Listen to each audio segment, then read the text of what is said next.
සුබ දවසක් වේවා සියලුම දෙනාට. අද අපි කතා කරන්න යන්නේ දෙවියන්ගේ මාංශ. නැත්තම් මායා හතු. හැමෝම දන්න නම කිව්වොත් මැජික් මෂ්රූම්. මොනවද මේ මැජික් මෂ්රූම් කියන්නේ? කොහෙද මේවා හැදෙන්නේ? මේවා පාවිච්චි කරපුවම මොන වගේ දේවල් සිද්ධ වෙන්නේ? සා මේ වගේ වර්ග මොනවද කියලා අපි කතා කරමු.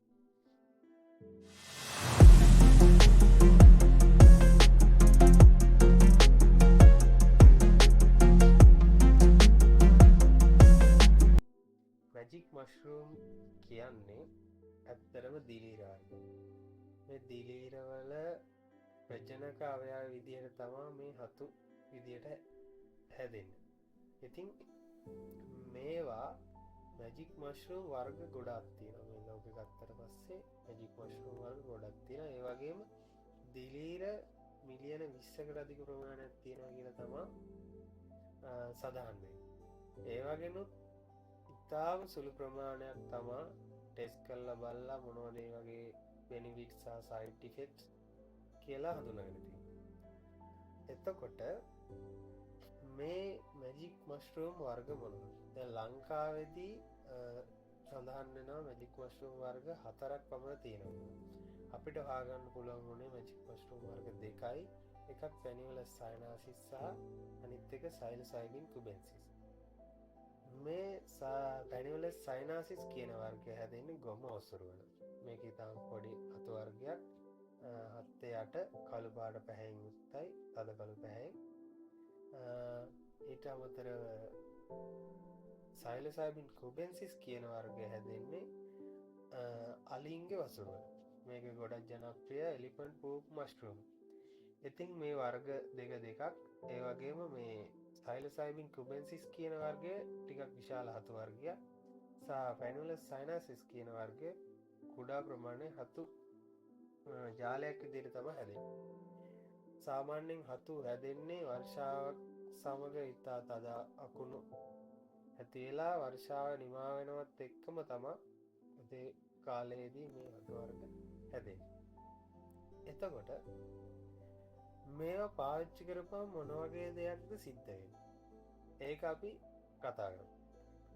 මේ සයිලොසයිබින් කියන කෙමිකල් එක නිසා තමා මේ යනවා කියන ට්‍රිප් එක, ඒ කියන්නේ සයිකල් ඇක්ටිව් ට්‍රිප් එකක් තමයි මේවා පාවිච්චි කරපුවාම යන්නේ. මේ ට්‍රිප් එක යන්නේ. මේ සයිලොසයිබින් කියන එක සෙරොටොනින් වලට කැඩිලා තමා මේක අපිට ඉෆෙක්ට් වෙන්නේ. මේ සෙරොටොනින් මේ සයිලොසයිබින් එක කියන කෙමිකල් එක කැඩෙනවා සයිලොසින් වල. මේ සයිලොසින් කෙමිකලි සමානයි සෙරොටොනින් වල. සෙරොටොනින් අපේ මොලේ තියෙන්නේ. එතකොට මේ සයිලොසිනුයි සෙරොටොනිනුයි අඳුර ගන්න බැරි වුණාම තමා මේ ක්‍රියාවලිය අපේ මොලේ සිද්ධ වෙන්නේ. ඇත්තටම හෙලුසිනේෂන් තමයි පේන්නේ. කියන්නේ මායාවරණ වගේ දේවල් එක එක විවිධාකාර චිත්‍ර රූප පේනවා. සාමාන්‍ය මේවා පාවිච්චි කරලා තියෙන අයගේ අත්දැකීම් කියන උදාහරණයක් කියනවනේ යාලා කියන්නේ ශබ්ද පේනවා රූප ඇහෙනවා කියලා. ඒ වගේ දෙයක් තමයි මෙතන වෙනවා. එතකොට මමත්වයේ කියන තැන යටපත් වෙලා ඊට වැඩි ලොකු එන්ටිටි එකක් මුණ ගස්සනවා කියලා තමයි තවත් කට්ටියක් කියන්නේ. එතකොට තමන්ගේ මම කියන ඊගෝ එක යටපත් කරලා මම කියන්නේ පොඩි චරිතයක් කියන එක ඔප්පු කරන්න ඊට වැඩි ලොකු එන්ටිටි එකක් ඉස්සරහට අරන් යනවා කියලා තමයි කියන්නේ. ඒක තමයි මේක දෙවියන්ගේ මාංශ කියන්නේ. මේවා කාපුවාම දෙවියන් හමුවට යනවා කියලා තමයි සමහර ජනප්‍රාදේන ආදිවාසී ජනතාව මේ ලෝකෙ ඉඳලා තියෙන එයාලා පාවිච්චි කරපු කට්ටිය කියලා තියෙන මේ වගේ දේවල්. එතකොට මේක සාමාන්‍යයෙන් දැන් මේ වගේ එකක් ආවම සහායක මේක ආහාරයක් විදිහට කන්න පුළුවන්. තව සමහර මේක දුමක් විදිහට පාවිච්චි කරනවා. කෙසේ හෝ වේවා දැන් අපි මේක පාවිච්චි කරාද නැද්ද කියලා කියන්නේ මේක අත්දැකීමට අනුව කවුරුන් පාවිච්චි කරලා තියෙනවා. ඒකේ අත්දැකීමකට අනුව මේකේ අවශ්‍ය ප්‍රමාණයට ගත්තට පස්සේ විනාඩි 20ත් 40ත් විතර කාලයක් යනවා. මේ කාලය අතරතුර අපි සාමාන්‍ය විදිහටම ඉන්නවා. එතකොට අපි සාමාන්‍යයෙන් පාරේ යන ගමන් පොඩි බැම්මක් වගේ තිබිලා ඒක අපි දකින්න නැතුව එකපාරට වැටෙන්න එක අපි නොසිතූ වෙලාවක එකපාරටම ජස්ට් වැටෙනවා. එතකොට අපේ හදවතේ සහ මොලේ අපිට ඇතිවෙන එකපාරට තිගැස්සීම අන්න ඒ වගේ පොයින්ට් එකකින් තමයි මේක ට්‍රිගර් වෙන්නේ. ඒ වගේ දෙයක් ෆීල් වුණාම තමයි අපි දන්නේ හරි මේක දැන් මේ වැඩ කරන්න පටන් ගන්නවා.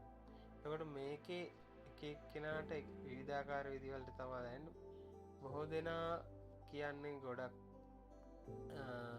චිත්තරූප පේනවා කියලා සහ සයිකලැක්ටිව් විදිහට ඒක උත්තේජනය වෙලා විවිධාකාර ශබ්ද ඇහෙනවා රූප පේනවා කියලා තමයි කියන්නේ. ඉතින් මේ හතු වර්ග ඉස්සර මිනිස්සු මොනවටද භාවිතා කරන්නේ? බොහෝ දෙනෙක් කියන විදිහට ආස්වාදය උදෙසා තමයි ගොඩක් දෙනෙක් මේක පාවිච්චි කරලා තියෙන්නේ. ඒ කියන්නේ මත්ද්‍රව්‍ය ශ්‍රේණිගත කිරීම වලට අනුව ඒ කියන්නේ තමාටත් අනුන්ටත් හානිය අඩුම එකේ සිට වැඩිම එකට පෙළගස්සපුවාම උඩින්ම තියෙන්නේ ඇල්කොහොල්. ඔයාලට බලන්න පුළුවන් ඒ ටේබල් එකේ Google එකේ සර්ච් කරලා. ඉතින් ඔහොම ඇල්කොහොල් වල ඉඳලා පල්ලයට එද්දී තමා අපි දන්න කැනබිස් ඊට පස්සේ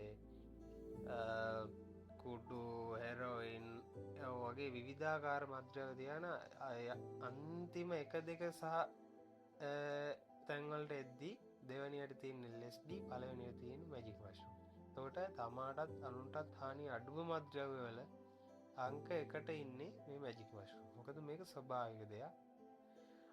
මේක ගැන මෙහෙම විස්තර කරා කියලා හැමෝම දැන් මේක පස්සේ ගිහිල්ලා මේව කන්න යනවා. මොකද මේ ලෝකේ හතු වර්ග මං කිව්වනේ කලින් මිලියන 20කට වැඩිය ප්‍රමාණයක් තියෙනවා. ඉතින් අපි දන්නේ මොනවද කන්න සුදුසු මොනවද කන්න නොසුදුසු කියලා. ඒ හින්දා හොදින් හොයලා බලලා කරන දෙයක් කරන්න අපි ඒකට අනුබල දෙන්න යන්නේ.